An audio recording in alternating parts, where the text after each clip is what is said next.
Greetings, Learn to Love listeners. Before we get into today's show, I wanted to let you all know about our upcoming Mindful Self-Compassion course with the amazing Megan Prager of Mindful Labs. Mindful Self-Compassion is an incredible 8-week course that will start on Wednesday, January 5th, 2022. It's a program that combines the skills of mindfulness and self-compassion to enhance your resilience and overall well-being. Originally developed by the incredible kindness and compassion researchers Dr. Kristen Neff and Dr. Christopher Germer, the Mindful Self-Compassion program is based on empirically validated research and teaches you the skills for practicing self-compassion in your daily life, enabling you to respond to difficult moments, challenging emotions, and relationship issues with kindness and authenticity. For those of you who are longtime listeners of the podcast, you know that we are all about creating wonderful content for free with no ads whatsoever. The way that you can support the show and bring more love and compassion into your life is by signing up for this amazing upcoming program by going to our website at the Heart Center. That's the-heart-center.com and click on the Mindful Self-Compassion course. Thanks so much for listening. Let's start the show. Hello, everyone, and welcome to the Learn to Love podcast, your guide to everything love, sex, intimacy, and relationships. Each week, your host, Zach Beach, interviews new experts on love, including couples therapists, relationship coaches, sex educators, and best-selling authors. Learn the best tips and cutting-edge wisdom to better love yourself, others, and the world. Thanks so much for joining us. We hope you enjoy the show. Welcome to the Learn to Love podcast, everyone. I am your host, Zach Beach, and I'm here with the incredible divorce coach, Karen McMahon. Hello, Karen, and welcome to the show. Hi, Zach. I'm very excited to be here. Today, we're going to be talking about recovering from divorce. And for those that don't know, Karen McMahon is a certified relationship and divorce coach and the founder of Journey Beyond Divorce. Karen has spent the last decade helping thousands of men and women navigate the emotional and practical difficulties of relationships, breakups, and divorce. She now leads a team of divorce coaches in supporting men and women around the world to become calm, clear, and confident as they navigate divorce. Karen is the host of her own podcast called Journey Beyond Divorce. She is the co-creator of Journey Beyond Divorce exclusive 12-step divorce recovery program, and she is the co-author of the ebook Stepping Out of Chaos, Turning Pain to Possibility. How are you today, Karen? I'm great. So thanks so much for coming on. I have so many questions about this challenging topic of divorce, which some of our listeners might even be going through right now. And you've been working in the realm of divorce for a long time. So I'm just curious your thoughts on marriage as an institution as a whole, and just being a bit tongue-in-cheek here, but do you think that marriage is unrealistic and just a failure in modern times? Wow. No. Yeah, I think that marriage is a brilliant institution. And when approached consciously and with a certain amount of emotional health and intelligence, it's a companionship that lasts a lifetime and grows deeper and more beautiful. And individuals in it can really grow with the love and support of their partner. And when it's not healthy, it can get really difficult. So our topic for today is overcoming divorce, but I'm curious your thoughts on the preventative medicine, so we don't necessarily have to go down this route necessarily. So when you do meet all these people who are going through the divorce or who have recovered from it, and you are sort of prepping them to be in a new relationship, what are to you some of the most foundational principles that make and help our marriages last? Yeah, that is just such a great question. And at the top of the list is communication and healthy communication. And one can think that they're a good communicator because they speak well. And so 2 ears, 1 mouth. It's really important that we spend a lot of time listening.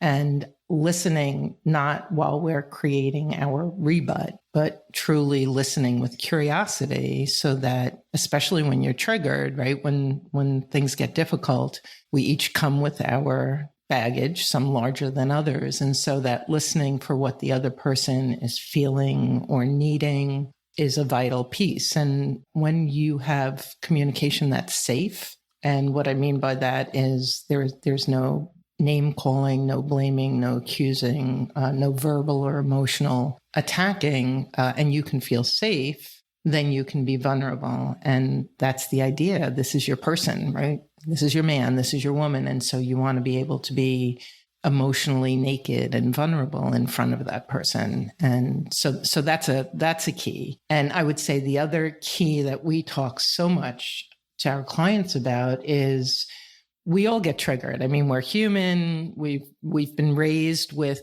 our beliefs, with our wounds. And so when there are rubs in the relationship, there's an opportunity to stop focusing on your partner or your spouse's part in the rub and to completely keep the focus on yourself. And that's a huge part of our 12-step program and what we coach around, because when I'm triggered, that means that there's something going on. I either have a wound or a shortcoming. And when my partner triggers me, there's an opportunity for me to step back, notice what that is, understand why I got triggered, how I got triggered, and do that personal work. And in my humble opinion, intimate relationships with partners or marriages they are the most brilliant opportunity to spend the rest of our lives healing and refining ourselves to be our best self with a partner who's loving and supportive. I love that. Marriages are the most brilliant opportunity for us to be our best selves. And I love your emphasis on the personal development aspect. I do often think of relationships as mirrors. They show us where our wounds are. The triggers are actually signposts to what needs help, what needs growth, what needs nurturing. And fortunately, we're hopefully in a container that supports that mutual growth. Right. And when you're not, that vulnerability could end up hurting you a lot. And those are the people who usually end up knocking on our door. But I would like to say one more thing about this, because I think that as I've done this work, one of the most powerful realizations that I had through a lot of books that I read and people that I worked with is our first intimate relationship is our family of origin. And so many can look and say, well, what was the dynamic between my parents? What was the dynamic between me and my parents, between me and my siblings? And then you look at your partner and what their dynamic was. And when you run into problems, there is this blueprinting, this subconscious script that we all follow. And so often somebody whose parent cheated ends up with somebody who cheats, or they cheat themselves. Somebody who was raised with a parent with a mental illness or a parent who's codependent finds themselves either being or marrying or partnering with that same behavior. And the opportunity is when we notice and we keep the focus on ourselves, because we can't change or control anyone else. That's the healing and the refining that goes on. And what I like to say is when there are problems and you're behaving your way and he or she's behaving their way, nobody's licking it off the grass. This is coming from someplace. This is coming from your childhood, your family of origin, and what you learned that you may not even realize you learned. Absolutely. I don't think many people realize just how much that almost, pre-conscious or unconscious conditioning we had as children continue to affect our adult romantic relationships. And I'm curious a little bit about your own relationship to marriage and divorce, because when I was thinking about you pointing out the conditioning that we have and how we need to observe and recognize the patterns that we have, I was watching one of your own videos on divorce, and you referred to yourself as a recovering codependent because it was a video on codependency. And I want to go a little bit more into that in terms of how have you found your own path? Because you went through your own divorce, right? Yes. Yes. And then how was your path of recovery? And like, where would you say you are now? Great questions. So I am an admitted recovering codependent people pleaser perfectionist. I often find that that's like a triplet, that when one has one, many have the other two as well. And so I was raised in a household with a mom who had 3 kids in diapers by the time she was 25, and a dad who was a police officer, and an Irish man who enjoyed to drink. And dad was passive aggressive and mom was a codependent rageaholic. And when I had kids who were in diapers, one day I just looked in the mirror and there was this codependent rageaholic.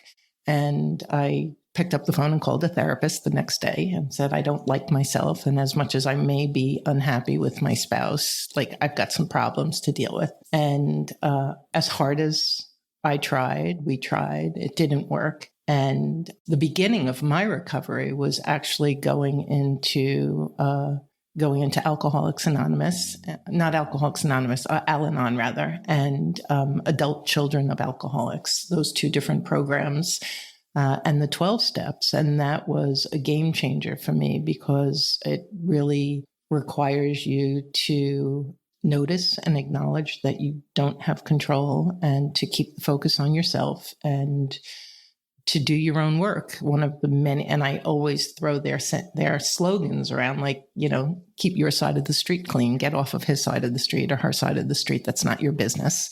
And you have no control there. Sweep yours. And so I spent many years really working on a lot of stuff that came out of my family of origin. And I still do. I think that one client who was frustrated and exhausted with the work said, when is this done? And I said, when you're 6 feet under.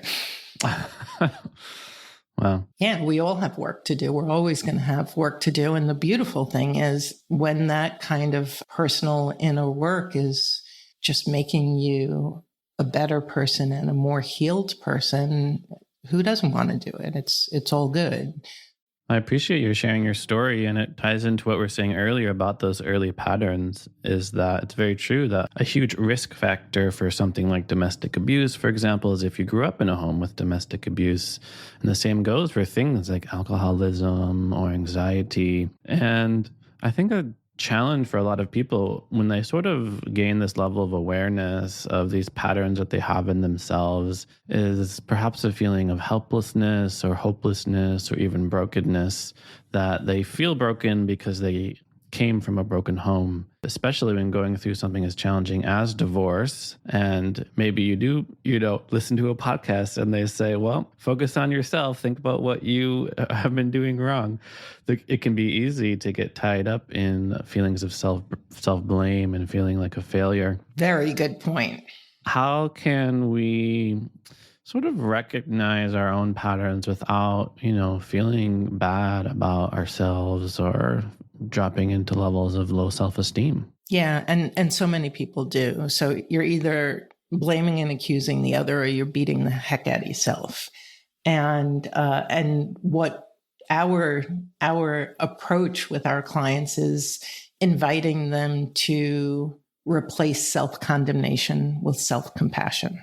So we can all criticize ourselves. And I do a lot of work around emotional energy. And so when you're critical of others, when you're critical of yourself, you're in a lot of conflict energy. And when you feel the victim of and you feel hopeless, you're in a lot of victim energy. And those 2 emotional energies, when you're lethargic, when you're filled with conflict or frustration or anger or resentment, none of us feel good when we feel that way. It's very life depleting. It's a catabolic energy, which means life depleting. A cancer cell is life depleting.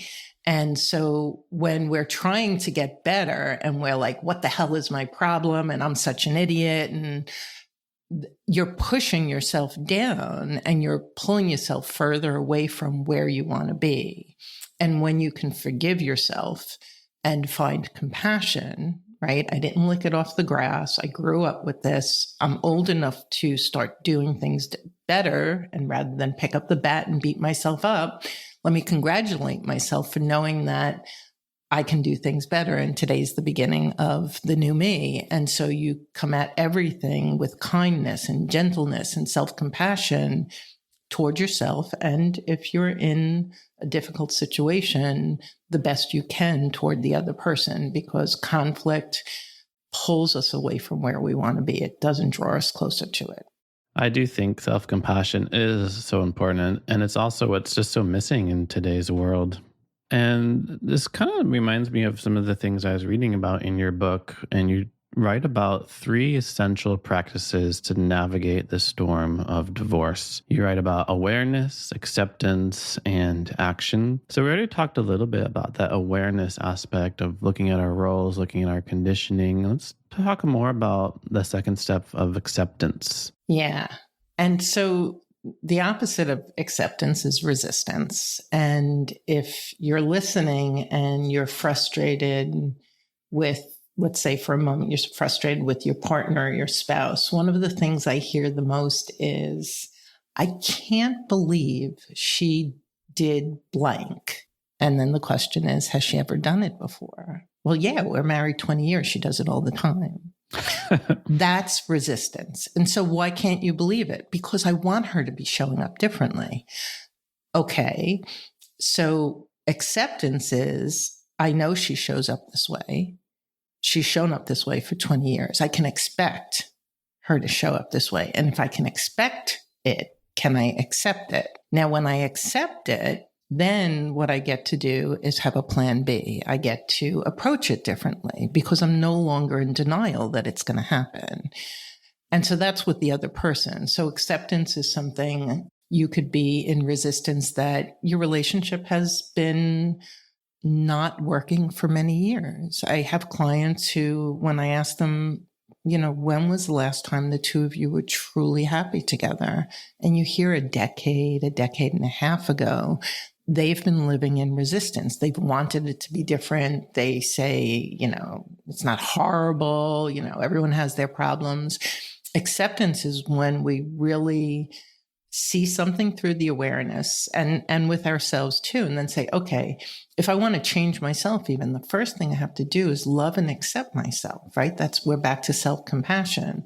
I'm going to accept that this is where I am and this isn't where I have to stay. And so acceptance is this powerful way of kind of lubricating our way forward, like greasing that path so that it's more smooth and streamlined. And resistance, on the other hand, does quite the opposite. It's like putting the brakes on and just sitting in the friction and the turmoil and the stress and the tension and just wishing it wasn't.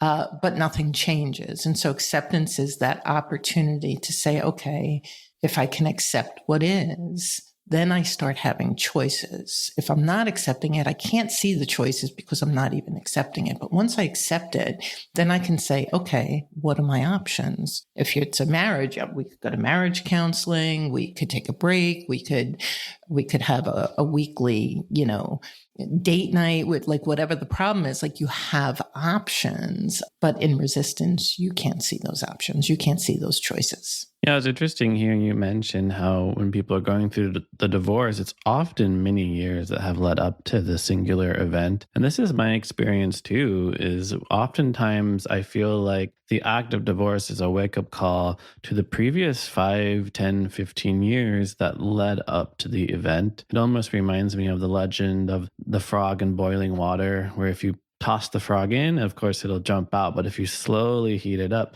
and I don't even know if this is like true, but it's just a good metaphor for it is you don't true. often notice gradual change. Yes. And the perfect metaphor. That's exactly what it is. And so you get married and there's chemistry and everything's new and exciting. And then there's perhaps babies and then everyone's focusing on the babies. And then there's not a lot of time and there might be money issues and there might be, issues in the bedroom because everyone's exhausted. And then there's either safe space and communication or not. And then there's not communication. There's not vulnerability. There's blame. There's accusation. There's a coldness. There's a loneliness. There's an emptiness. And everyone soldiers on for the kids. And I will say that research has proven that children are much worse off in a house with stress, tension, and conflict than in two households that are peaceful. And if you're staying for the children, take a look at what you're teaching them about what intimate love should look like. Back to the beginning of our conversation, because that's their blueprint and that's what they're going to go and experience. And for me, I think one of the most exciting things is talking to our clients about breaking generational chains of unhealthy relationships. It is. I love that. Breaking generational chains of dysfunctional relationships. And I want to go a little bit deeper into the second step, into this practice of acceptance that you mentioned, because in your book, you do write about the difference between temporary and continued denial. And you write that temporary denial is an effective initial response to severely disruptive events, while continued denial is not. And I was surprised at reading that because I think of denial as just, blanket self-delusion. But when is denial useful? And when we do begin to practice that acceptance, what does that emotional shift look like? Yeah, no, that's a great question. So a breakup or a divorce, either one, is a death. It's the end of something that you were hoping was going to live on. And so the very first stage, and grief is not a linear process, but the first stage is denial. So if my spouse comes home and says, you know what, I just haven't been happy for a really long time and I hired a divorce attorney, psychologically, I am not handling that. My mind goes numb, and denial is this healthy boundary that psychologically protects us while over the course of time, reality is dosed in. So many of my clients I coach them when they're thinking about getting divorced. And if we've tried to mend and it didn't work, then how do I communicate this to my spouse? And one of the things I say to them is you want to keep it very short because they're not going to hear anything you say after the D word. And you're not going to say it just once. You're probably going to say it 10, 15, 20, 40 times, depending on, who you're dealing with. And so in those early stages, it's important to understand. And if you're listening and you're breaking up with, or you're in the beginning of divorce, a lot of people take it as he or she is being difficult or manipulative. But the truth is, the 5 stages of grief, there are 7, but I'll mention the 5. Those are the popular paradigms is denial, depression, anger, bargaining, and acceptance. And so it's not linear. It's more like a pinball machine, or, you bounce all over the place. If you're in denial months and months after, and I've worked with people post-divorce who were in denial for years, that's unhealthy. And so a healthy denial is a protection while reality is dosed to you so that you can begin to absorb this huge and dramatic change in your life. If it goes on extensively, and, that's going to be a little different for everyone, but months down the road, if you're still this isn't happening, that's not healthy. And you want to see, and if you're in a breakup, both for yourself and your partner, you should see these different waves of depression, anger, bargaining. Bargaining might sound like you're just having a mid-age crisis. It's not you, it's your mother who hates me. You must be having an affair. It's got to be something else. That's part of the bargaining is just I want to figure out what it is. It can't be this. And then the last stage is acceptance. And acceptance is something that the first time, if it's divorce, the first time you're having a conversation and your spouse engages in the divorce conversation, they've touched acceptance for the first time. You may not hear that again for weeks, but it's a sign that they're moving in the right direction. And so acceptance happens on a mental level. Ultimately, it happens on a heart level. And it's a journey into itself, acceptance. And then the acceptance that the divorce is happening, and then the acceptance of that journey through divorce, which is difficult, and then the acceptance of being divorced and being a single person or a single parent post-divorce, and what is my life now? And that takes its own level of acceptance. So it's very multi-tiered. I absolutely agree. I think it can help many people going through divorce recognizing it to be a loss, to be a death of so much, right? You're losing the relationship. You're also losing the future that you had planned out in your head. And that same grief process can really help somebody go through it. And I also it's so multidimensional. So when we talk about loss, it's not just the spouse. It's not just if there are children, you're no longer going to have the same amount of time with your kids. You're no longer going to have the same finances. Those finances are split.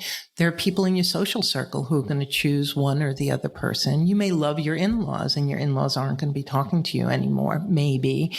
And so it's very, very multidimensional loss, divorce. And the old saying is that divorce is the second most devastating thing. But you talk to people going through divorce and they're like, if you lose your spouse, they're gone and everything else is much else is the same. So I still have friends. I still have but when you divorce, there's just loss on many, many levels. Now, that's an interesting perspective because you'd think that like divorce would be a good thing, right? When you say, "Oh, you're losing your spouse," and it's like that's true, but you've chosen to lose this person. Like in theory, it's something that you've desired, just as you might like. Only one person chose. Okay. You see what I'm saying? So I initiated. My ex-husband fought me for 3.5 years. He was absolutely, it was, and so what happens is somebody's initiating, and trust me, there's nothing easy.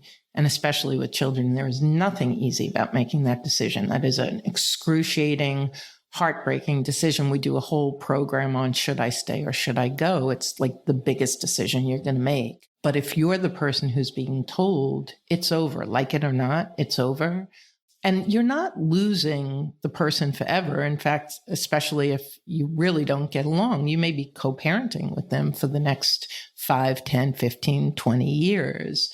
So, but it's very jarring. It's very jarring for the person who didn't initiate, and the person who does initiate is often much further along the grieving process, right? So if you're initiating, you've been unhappy for a while, you might have been talking to your therapist, you may have gone through a couple of marriage counselors, you may have already spoken to some divorce professionals to see what this landscape even looks like. And then you tell your spouse. Now you could be at that for 6 months, 5 years. And your spouse is just like, she'll get over it. He'll get over it. And then they are in a very different starting place than you when you finally make that decision. So it's pretty complicated. So earlier, I thought it was really interesting how you almost defined a healthy level of denial as a sort of psychological boundary, so that this really big disruptive change in reality is slowly dosed so you can slowly kind of handle and accommodate the change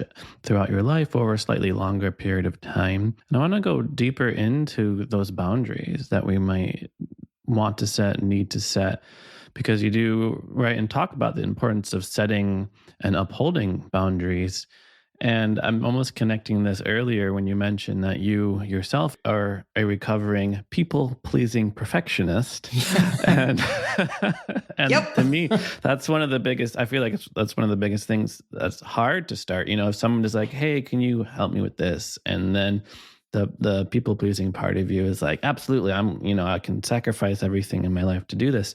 But then learning about, okay, what boundaries do I need to set? So what are some examples of boundaries that you find are helpful to set during divorce? And how does your own path connect to this idea?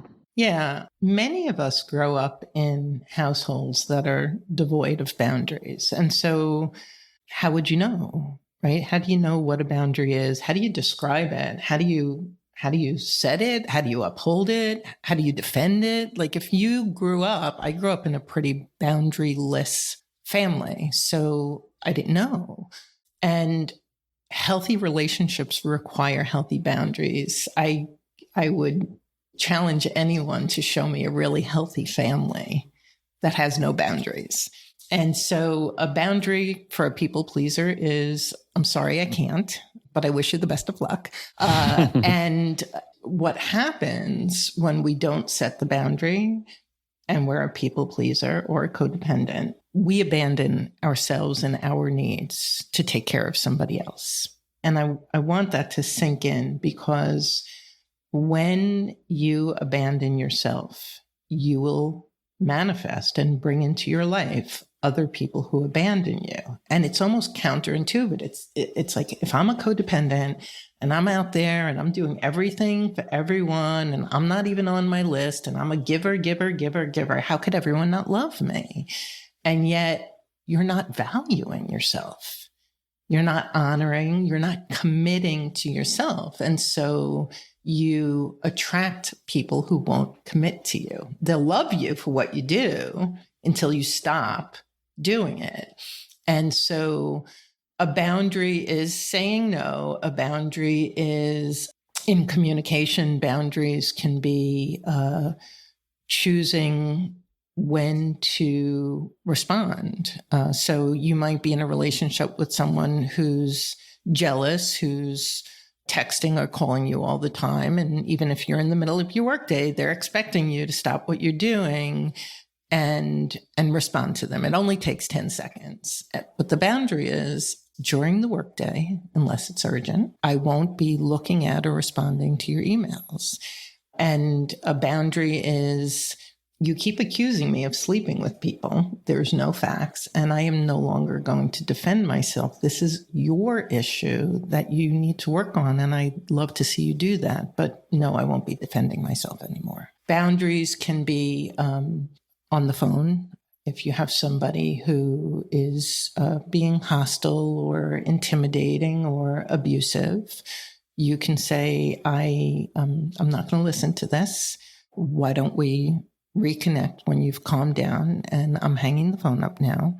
And it doesn't have to be nasty or hateful or anything like that. It just has to be firm. And so boundaries are, what do I need to feel safe and to honor myself? And so we go back to the awareness, acceptance. Do I even know what I need? One of the big questions I ask my clients when they're telling whatever the story is about what's going on is, what do you need? And it stops them all in their tracks. It's like, nobody ever asks me that. So ask yourself that, what do I need? And the other thing that comes into play, especially with codependence and people pleases, is if you've been giving yourself up for everybody else, your spouse, your kids, your friends, your family of origin, and you stop, they are going to tell you how unbelievably selfish you are. Even if you're just being self-loving, because you've trained them to expect you to give yourself up. So it's not all their fault, right? Like, we train. If I train you to believe that, you say jump and I'm going to say how high, and then one day I say, no, I don't want to jump today. You can be, what are you kidding me? Why wouldn't you jump? You always jump for me. You're so selfish. And that is salt in the wound to a people pleaser or a codependent. It's like the worst thing you want to hear. And that's all the inner work to do. It's like, okay, how was I created this way? Let me look at my family of origin. Where are the places where I abandon myself and I'm not on the list at all, or I'm low on the list, and I do for everyone else. And then a lot of times I'll do for everyone else, and then I get to be bitter and resentful because other people don't do what I do. But other people aren't you, and maybe what you're doing isn't so healthy anyway. And so that's all that awareness work to do. And then setting boundaries is scary.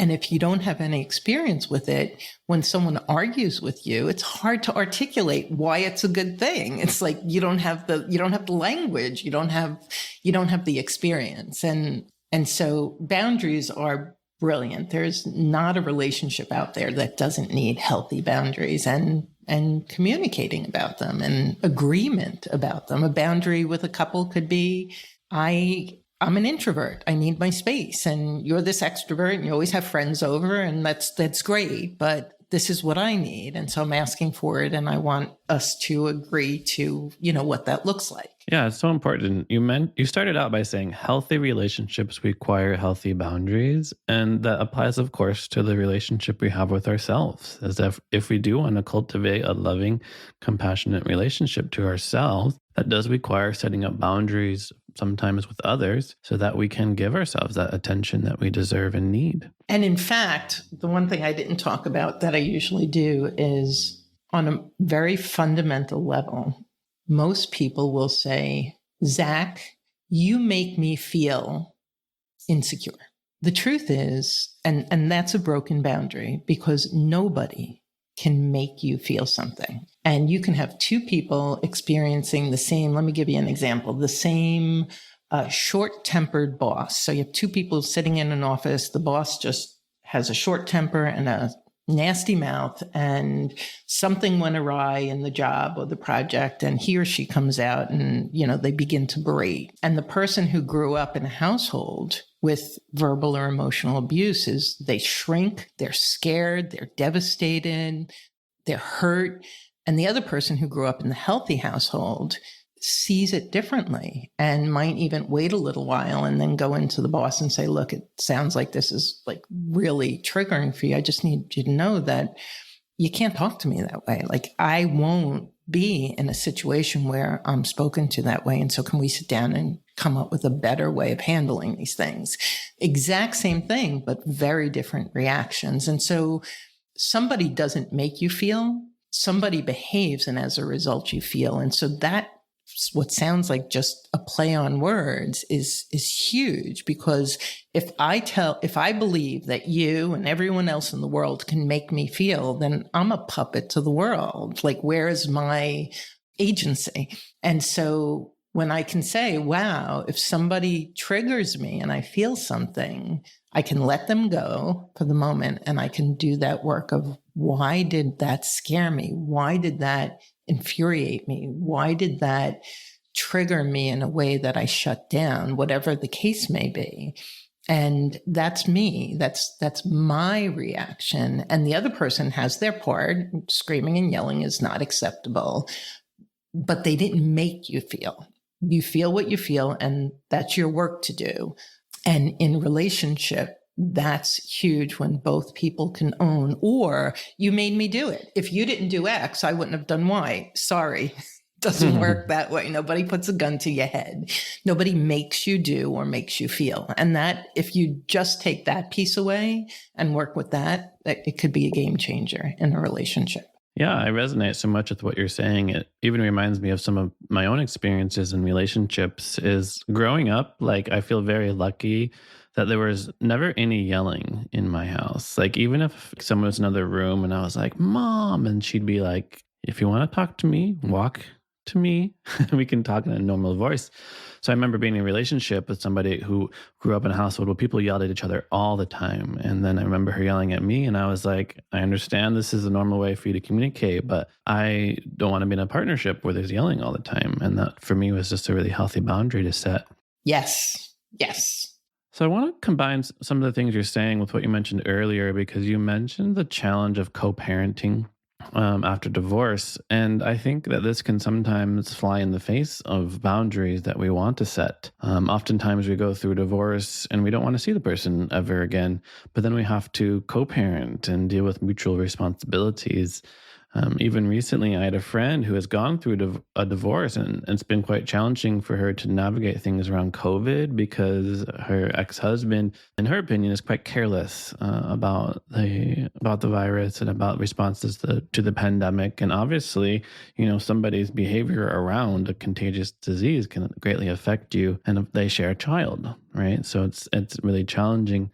So how can we best find peace, best set up appropriate boundaries with a spouse that's relatively challenging, but needs to be in our lives for certain reasons? We have to sell the house. We have to take care of the kids. Yeah. And I think that it's a really important topic. There's your garden variety divorce where you'll disagree on some things, but you're able to partner because you both love the children and you're child-centered. And not that there won't be rubs, but there's a certain level of love for the kids that allows for decent communication, compromise, flexibility. We work a lot with high conflict situations where you might be dealing with somebody who has an anger management issue, has a personality disorder, has an addiction, is either diagnosed as a narcissist or at least has those tendencies because of alcoholism, addiction, something like that.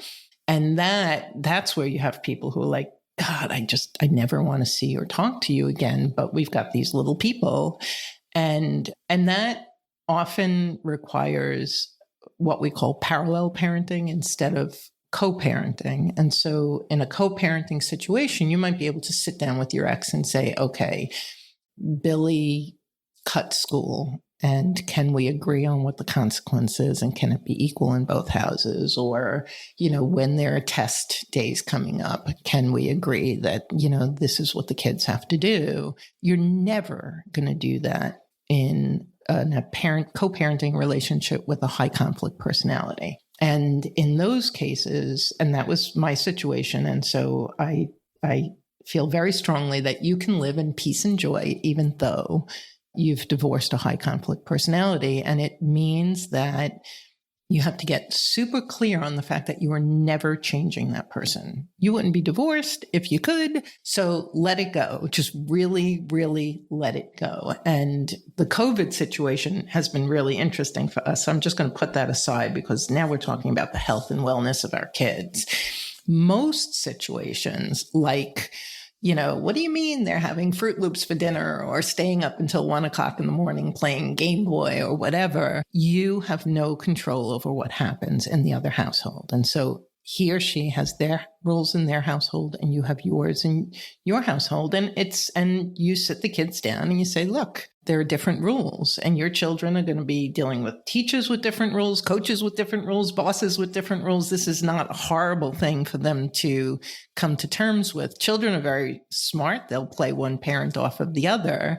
So often the one parent wants to call the other parent to tell them why they're wrong and what they should do differently. And so the solution to that, because if you're dealing with a high conflict personality, you never want to advise them or admonish them. And get a load of this, you never want to apologize to them because they twist it and use it. And that comes from the High Conflict Institute, if you want to check that out. But what you do is you talk to your children and you set boundaries with your children and you let them know in your household, these are the rules. And they might be like, mommy says, okay. And when you're with mommy, even though I disagree, that's mommy's right to have those rules. But when you're with me, these are the rules. And you may feel like, that's great. I get to be the heavy. I get to be, the hard ass. But at the end of the day, if you're sitting your children down and you're communicating with love and you're safe and you're not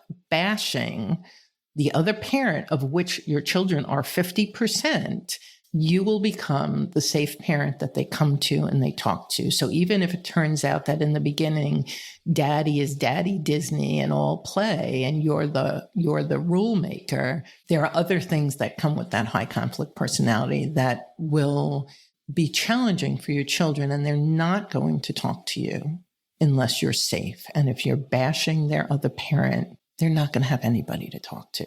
So bite your tongue. If you need something to change, sit your kids down. And I'm talking like my kids were in grade school, like 6, 7, up to when they left the house. It was never about dad being wrong. It was always about what is the life lesson that I can teach them, that I can pour into them. So their emotional intelligence, their communication, their understanding of themselves is grown through this time. Is it hard? Yeah. Is it heartbreaking? Absolutely at times. But the end result is you will raise really healthy children and you can have a brilliant relationship with them. I love that. And that's such an important distinction between what you called parallel parenting and co-parenting. And sometimes the mutual decision-making around co-parenting just isn't possible. So I really Just love all your advice, Karen, and I really appreciate you coming on. And I just have time for a couple more questions. So before I ask my final questions, I almost just want to hear your I'm going to put you a little bit on the spot here because I want to hear your hopeful advice for the brokenhearted and hopeless. So if there's a listener who's just they're in it, they're going through these papers and they're feeling dejected and hopeless. What is the light at the end of the tunnel? I believe, I live, and I have seen hundreds of clients who enter divorce devastated and thinking this is the end of any joy or happiness in their lives. And then they do the work that we're talking about. They roll their sleeves up. They go through our 12-step program, or they do one-on-one coaching. They keep the focus on themselves. They heal their wounds.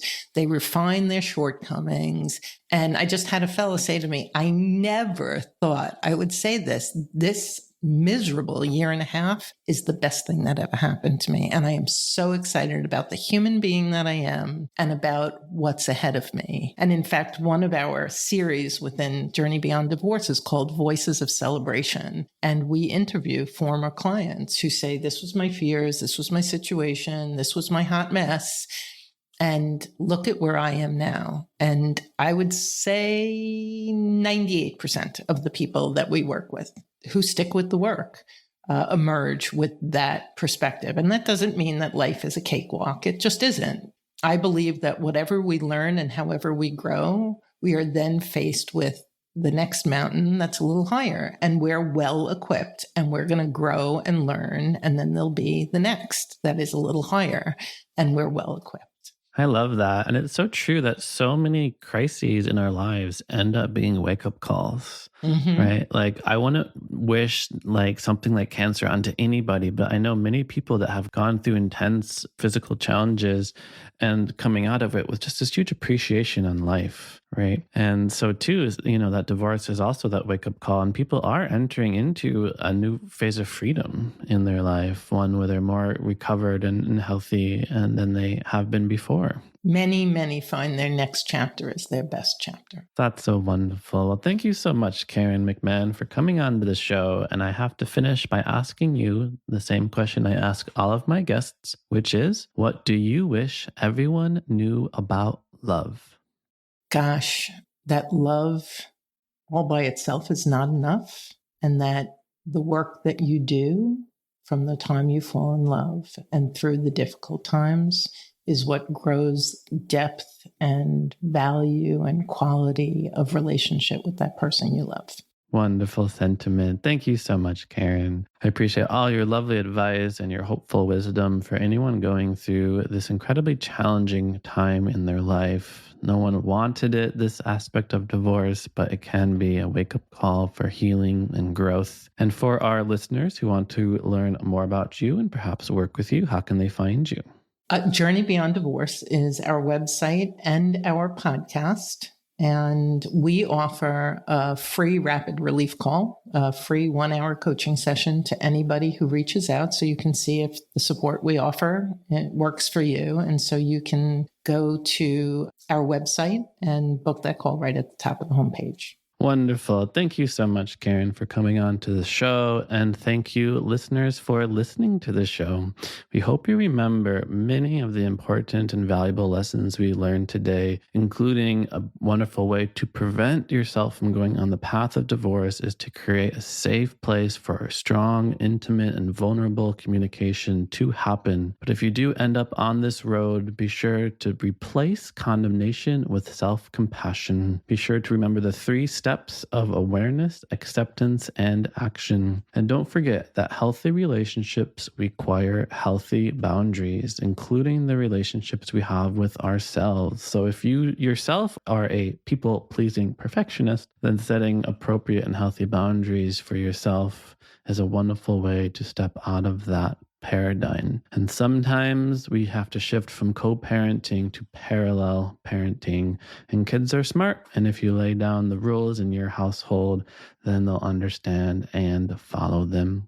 If you want to learn more about me, you can head to zachbeach.com and learn more about the show at theheartcenter.com. Thanks again, Karen. Thanks, Zach. This was great. Thanks for having me on. Thanks again for listening to the Learn to Love podcast. To learn more about the show and your host, head over to zachbeach.com or theheartcenter.com. You can also follow Zach on Facebook, Twitter, and Instagram.